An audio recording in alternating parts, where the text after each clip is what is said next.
The looting, the shooting, the robbing, the fighting, they all have a common denominator, and at what point will we call it out? My name is Amir Odom, and I'm a black man in America, and before we even get into this video, I have to make a point that I do not hate myself, and I do not hate being black. I love who I am, I love my skin color, I love everything about me. And with that being said, as a black man in America, I'm allowed to share my experience and the things that I'm seeing, witnessing, and even the data that's out there. And just because myself or someone else is calling these things out does not mean that they are a self-hating black person, an Uncle Tom, a coon, or whatever it may be. We are allowed to have open and honest conversations about the things that are going on. And with this video, I'm not trying to paint black people in a negative light. No, if the shoe fits, it fits. I am well aware of the sheer amount of successful black people out there that exist, the black people who made it out the trenches and made something for themselves. I get you can be black and successful. I'm not saying you can't. Hell, I grew up without a father. Hello, typical. I've been homeless before. Like, I have family in the hood and I have family behind gated communities. This video is just to highlight the stereotypes that black people have and how, I mean, we always talk about it. We're the minority in this country, yet we make up majority of the crimes. And this isn't to say that white people are perfect and there aren't white hood people or white ghetto people or they are just a perfect being. No, this isn't to say that either. I am not saying that all white people are perfect and all black people are bad. No. However, I mean, shit, I will be honest. And what I am going to do is look at the data and the trends, and the data and trends can't be racist. It is what it is. Again, black people are a minority in this country, but making up majority of the crimes. Not all black people are bad. Not all black people are ghetto or hood or loud, but a lot of them are. Again, we're already a minority in this country, but if we look at the data, we look at the trends, we look around us, it's us, the black folk, that make up majority of at least this scene. Again, I'm not saying white people don't do anything bad or aren't these white collar crimes or whatever, but when it comes to the looting, the shooting, the murdering, the robbing, the stealing, it's black folk. And again, I'm not trying to be the person that puts races against races, but when the data's there to back it up, at some point we have to be open and talk about it. In this video, we're going to go through why most of the stereotypes about black people are true, the trends that we see, and additionally, if there's any reasoning behind this and what we can do to move forward in changing the different behaviors that we see. Give me the other one, man. Give me the other one. Next time I'm gonna crush your bitch ass. I wasn't snitching. Next time I'm gonna crush you. Dude, I wasn't snitching. Why are you stealing this man's winter coat? Yes, the man's wearing a $1,000 winter coat, but that's his prerogative. If he wants to wear a $1,000 winter coat, he can. Why are you taking it upon yourself to take the coat off of someone else's back to steal it? When it comes to the subway and the sheer, I mean, we talked about it earlier in another video, but the amount of crimes that we see happen on a subway, from the robberies, from the stabbings, to the shootings, to the homeless, there's a common denominator that needs to be addressed and talked about, and it's sad that it's this way. And we know it's us, black people, and it's this way because there was this tweet that someone has said, we keep telling y'all to stop with the damn jackets on the train here because of this, and y'all won't stop. Then he fighting back for it. These N-words will kill you, and go to KIPP the next day. They don't care. This was tweeted by a black person warning white people to stop wearing their nice winter coats on the train because other black people will go out and steal them. Again, this isn't a big F you, I hate black people video, but we can acknowledge the trends and acknowledge what's going on, so much so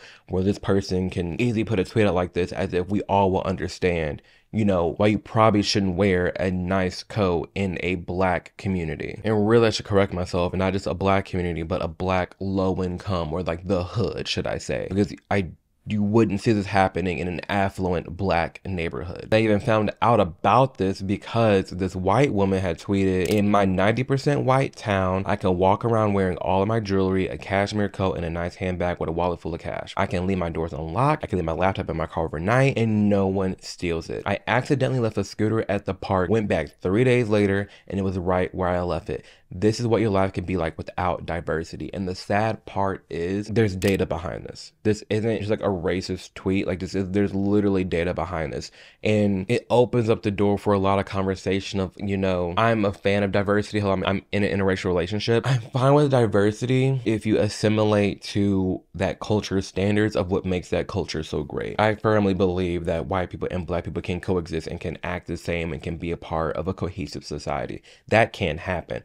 What can't happen is when you bring in this diversity of like, okay, just because you're bringing in a bunch of different races and sexes and ethnicities does not mean you're going to get true diversity. Diversity of thought matters more than diversity of representation, because if you just focus on diversity of representation of just having a black woman here, a white woman here, Indian person there, you're getting different looks, but like you're not getting a merge of like the thought process. You're not getting someone that will assimilate. And be sure to subscribe, because it gets into another video I'm working on, is if America is a melting pot where we're all blending together and coexisting greatly, or if we're just a mosaic where a bunch of different subgroups and niches is put together into this mosaic that is America. Like, which one's which? But with this tweet, you know, I went snowboarding recently, had so much fun, and I've been getting like the snowboarding memes and reels on my Instagram, and I saw one where it was like, wow, you can just leave all your gear out and no one's gonna steal it. And of course, I go to the comment section, it's like, well, a Dodge Charger can't drive up the mountain. And with skiing and snowboarding, there are very, very little black people, at least the time that I've gone, and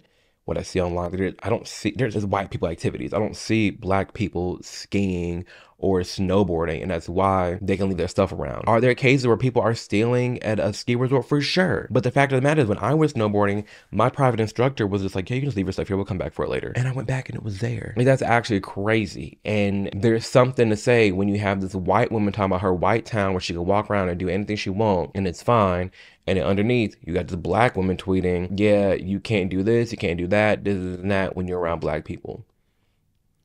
I mean, hey, I'm just a messenger. Let's look at what it is. Because truly, what sucks about all of this is that the everyday person, and it's hard for people to talk about this topic. It really is, because it gets thrown racist and bigoted so fast without people taking into context for what it is. People are scared to talk about this because they don't want the threats, they don't want to be doxxed, they don't want their identity stolen, they don't want all these things that come with sharing controversial opinions. Even just now, not to say that you're a threat to anybody, but you want to protect yourself in general from any online threats, doxing, personal identity theft, financial fraud, whatever it may be, then I highly recommend you take a look into today's sponsor, Aura, because it is insane the sheer amount of our personal data that's just out there willy-nilly, ready to be bought and sold from us. From all these annoying text messages of your UPS package this, and all the random calls and emails. With Aura, all of this comes to an end. It's a service that protects all of your online information in one app that honestly does a ton of different things all in one. Aura does all the reaching out for you to tell all these data brokers to remove your information, which that in itself is huge, because they're legally required to take down your information when you request it, but they make it extremely hard to request it, so Aura can handle that for you. But not just that, if you're looking for a more all-of-one inclusive package that has a password manager, identity theft protection, financial fraud protection, VPN, password manager, literally Aura does it all under one app that is nationally recognized and respected. It's digital protection for everything that matters in your life. And given that my entire life is online, I'm thankful that something like Aura exists and has my back. It's sleek, it's easy to use, and it's a one-stop shop. So again, either you can continue to let yourself be exploited online and be at risk for identity theft and password thefts, the list goes on, or you can tap the link below or scan the QR code here on the screen to sign up for your 2-week free trial of Aura. If you want to make sure that you're protected, be sure to give them a try.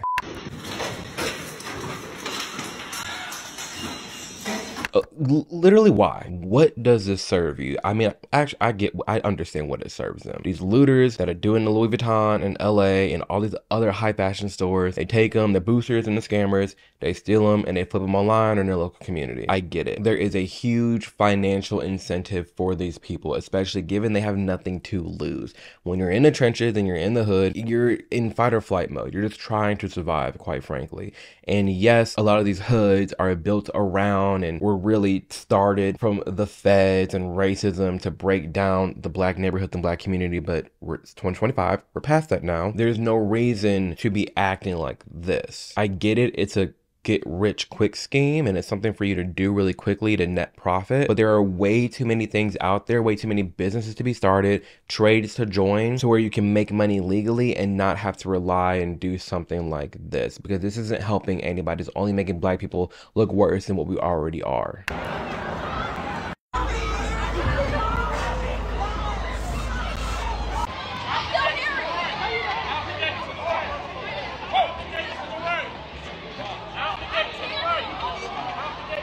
We can't even go to Six Flags. And I grew up in Six Flags. I love the theme parks. I love everything about a roller coaster. Why is it people that look like me. I never see white people crashing out like this unless a sports team wins and they're going downtown and they just acting a fool. I get it. But why? It's reasons like this why theme parks are putting curfews. An amusement park with a curfew and limits onto how many minors are there without an adult. I mean, the mall that's close to me, you can't even go to that mall if you're under 21 after, I think, 3 o'clock. I was just in New York City. They just blocked minors from going into McDonald's because too many people like this keep loitering and trying to steal and acting a fool because there's no parents anymore. Where are Gen Z, Gen Alpha's parents, and what are they doing? Where are they at? Because this behavior is just unacceptable, and it's hard. I'm saying Gen Z and Gen Alpha's parents, where are they at? But really, where are the black parents? Where are the Hispanic parents? Because that's really what you mainly see in these groups of mobs. You see a sprinkle of white there. You see, you know, you're a little Hispanic there. But it's mainly just black folk. That's the sad truth. So when we get stereotyped and we're like, oh my gosh, black people don't know how to act. When you have a crowd of black people or a big mob of them together, a big group of black people hanging out, black kids hanging out, and other people are nervous or other people are on ease or cops get called, this is why, because typically when a lot of us get together, nothing good happens. And I hate to say that, but at the same time, I'm not just saying that. I'm showing you guys the footage of multiple theme parks and water parks dealing with these issues of groups and mobs of black teenagers.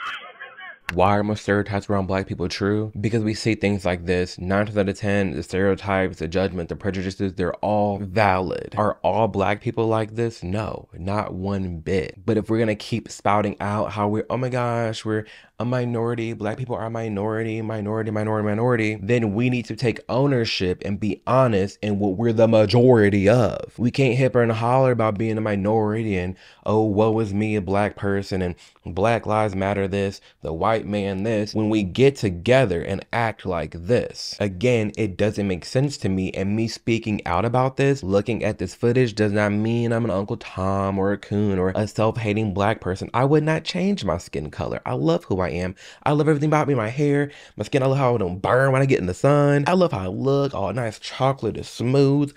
I'm here for it. But because I love myself so much and my skin color, I highlight these things and talk about it to this extent and this critical because I'm tired of how people are looking at me and looking at other black people in this nation when it's all for things that can be addressed or fixed. We're not in slavery. We're not back in the day. None of that is our concern right now. What is our concern is what we have control over.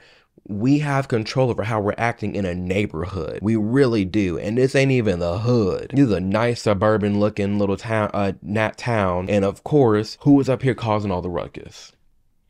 Who acting a fool in the streets? Let's be so for real right now. A lot of this behavior we've seen on the rise, it's the YNs. And if you've been seeing the YNs, if you see it spelled out, if you ever seen like YNs on like Twitter or Instagram or whatever it may be, the YNS, that's young niggas. Like the YNs, they're no joking. I don't want no smoke.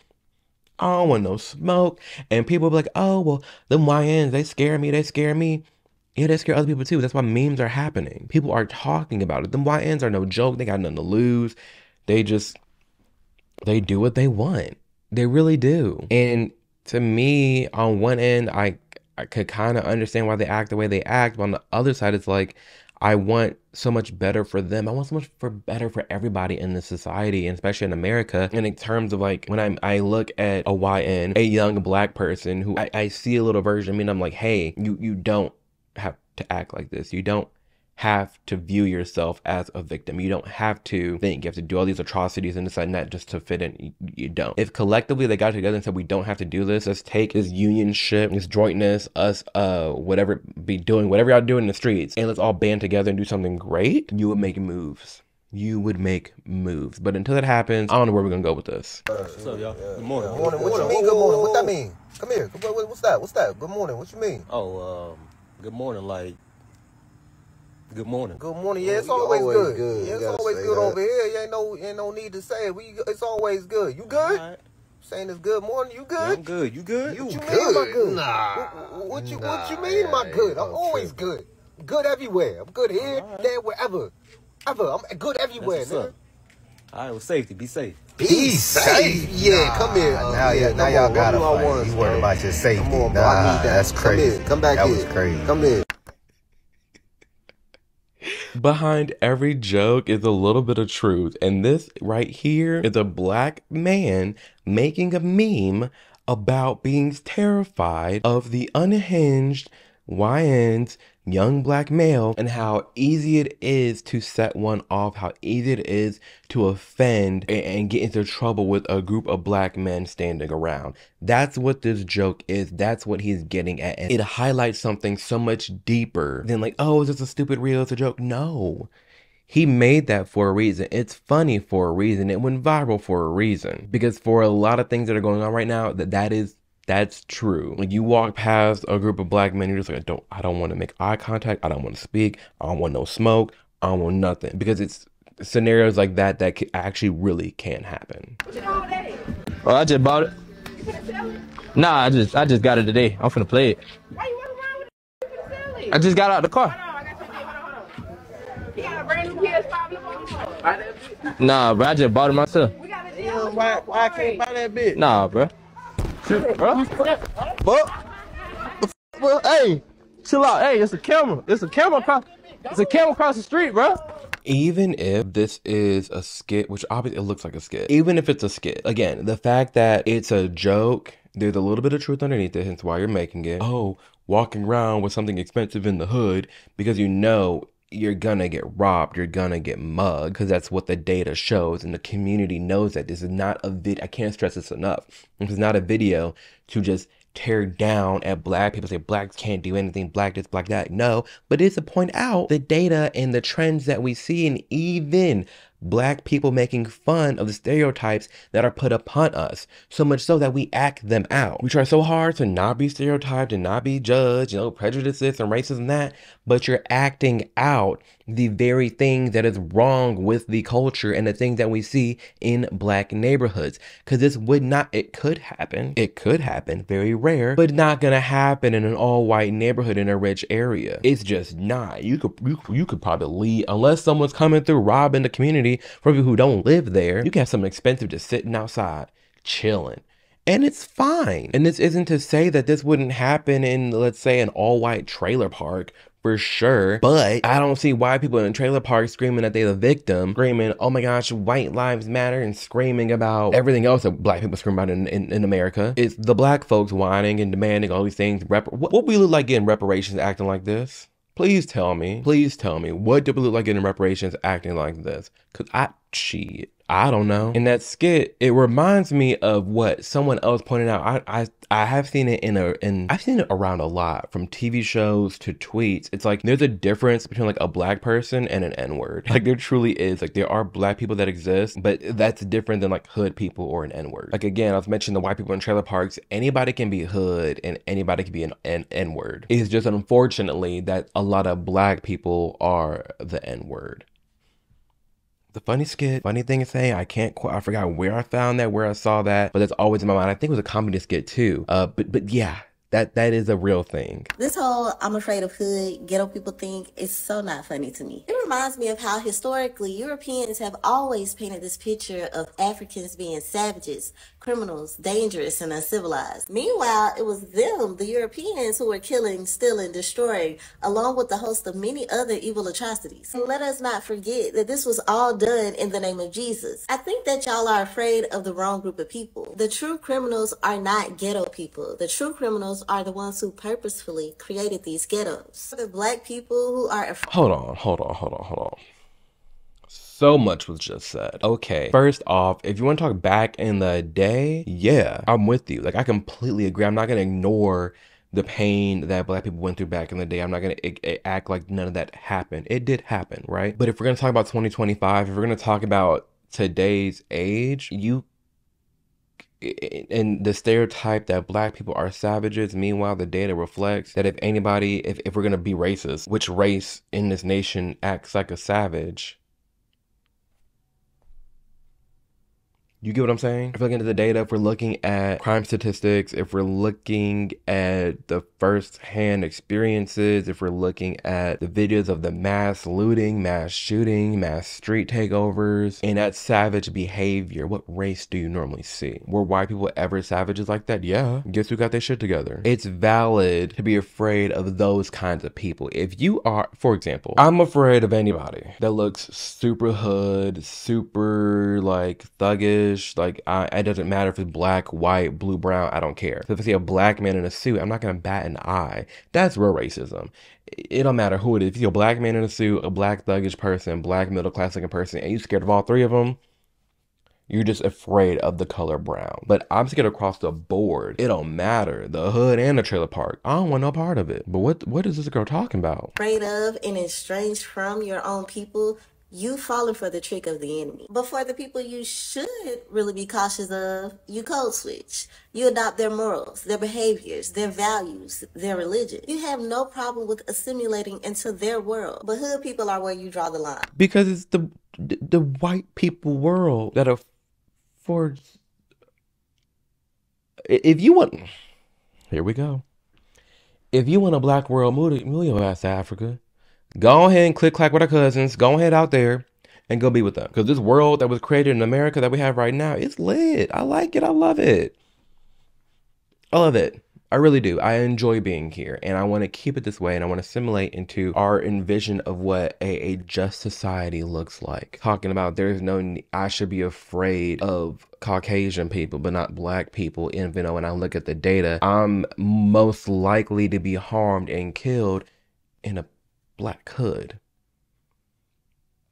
This don't make no damn sense. I think that ghetto people are having a very proper response to the conditions in which they've been subject to live in. Food deserts, poorly funded schools, and we won't even start on what's being taught in these schools. Poor housing, low-paying but back-breaking jobs, with poverty being as expensive as it is. And all of it is by racial and systemic design. It was. A lot of it was done by design, by racial and systemic issues. I get it. But no, like, it's so weird to me. It's like knowing that exists, yes, we should try to fix that and improve on it. But there's literally nothing stopping you from getting out of that scenario. There's plenty of people that crack the code and get out the hood. And we can't be mad that why is it that we're upset that our neighborhoods are like this, or the hoods are like this, the trenches, the poor housing, the poor food, this is that and the other. But black folk are also so quick to leave and never look back.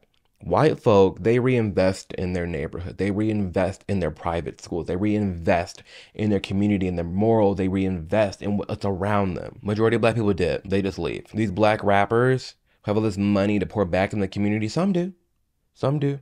And the black rappers, they do them Thanksgiving turkey drives. They do. They definitely do. But all these RICO charges and drugs this, gangs this, just spend all the money on the fancy clothes and jewelry and this, that, and the third. Instead of just buying the block, buying the corner stores, putting it in restaurants, we can take personal responsibility somewhere. We really can. And while these neighborhoods and the cool things that have happened to black people has been by design, there's nothing stopping me today from being the change that I see fit, from being successful, from getting out those scenarios, from being successful in fixing up those areas. There's nothing stopping any black person from doing that. There is no, yes, it is easy because people want to say, oh, pull yourself up by the bootstraps. I get it. If you're a 10-year-old with no father, your mom's struggling, barely raising you, just giving you Tyson chicken nuggets because she's too busy working 2 jobs and trying to have fun and trying to remain her peace so she don't go crazy. And you know you can go out on the corner and flip a key and make racks, make thousands of dollars, or pick up a book, get good grades, then go to college, then get a job, this and the third. It's easy to go outside and make them racks and flip them keys. I get it. I mean, I see that perspective. But at what point are we going to change that behavior? At what point are we really going to start encouraging, hey, be a doctor, be a lawyer, stay in school, don't be out there in the streets? Because we always, like, look at Zeus Network. We glorify the rappers. We glorify the scammers. We glorify the plugs. We glorify the dealers, the strippers, the gangbangers, the music. This is our culture. So at what point are we going to flip that around? And instead of furthering these stereotypes that are pushed, not even pushed, but these stereotypes that people have against black people, instead of like acting like that stereotypes that we typically do, and we're going through in this video, why not just be the change. That's what I wish, and that's what I really want for everybody out there. The whole trend is bullshit, bro. Y'all done let the Ku Klux Kevins and the Ku Klux Kiaras. Yeah, let me chime in on this while I'm riding around at work, bro. It is definitely, this is the thing with y'all, man. Don't nobody want to be around. You got hood dudes, you got street homies. You know what I'm saying? You got the differences between the two. But I'm not finna break down all the differences. It just comes down and it boils down to regular black people that's just trying to get it and make their money and stay out of folks' way versus a motherfucker that'll rob a plug and attack a family whenever they want to crash out. And the second part of that be stationed in the hood, homie. They all up in the hood. I got a homie that did a bid for 5 years, man. Just fresh out. And he don't even want to go back to the hood because of how much trouble, not only could he get himself, but the potential of trouble that is surrounding him at all times, bro. You got people like me that'll sit and think about what I need to do to make money. I got to get a 9 to 5, you feel me? I got to work. I got to make this. I got to make. Then you got people that's like sitting down, not even caring in the world. I got to crash out, man, because somebody said this and that. Man, I got to go do some kick-dough action. You got people like that.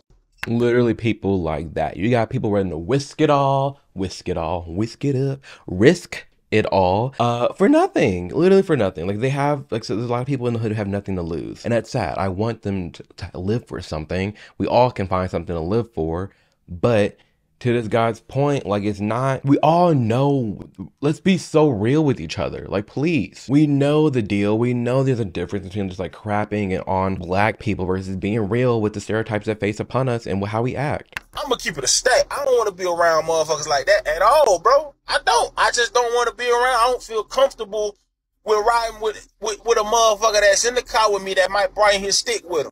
Or walking with somebody that might have a whole kilo in their pocket. Bro, come on, man. Y'all know what we talking about, bro. Come on. And the thing is, y'all messing this all up because you got culture and then you got ghetto. That's two different things, man. Our culture running shit. That's why a lot of people trying to be like us. That's why everybody trying to have hood stoves. That's why everybody trying to have hood this, hood that involved, because our culture is strong and it's prominent in America. And then you just got straight just crash dummies, homie. Straight crash dummies, man. People that go around tearing shit up because they feel like tearing shit up, man. There's homeboys I can go to Walmart with comfortably, and there's some people I just can't take in public, man. I don't like being around them most of the time, man. It's so real and it's sad. It's so sad. That's what this all boils down to. This whole video boils down to is it's our mentality. It's how we're treating each other. It's how we're treating ourselves that matters most. And that's reflected within the media. That's reflected within our music. That's reflected in how we're acting in public when we all get together. Is a lot of this due to economic factors? For sure, because you have black people getting together at like Rock Nation brunch, like the Oscars Gold Party.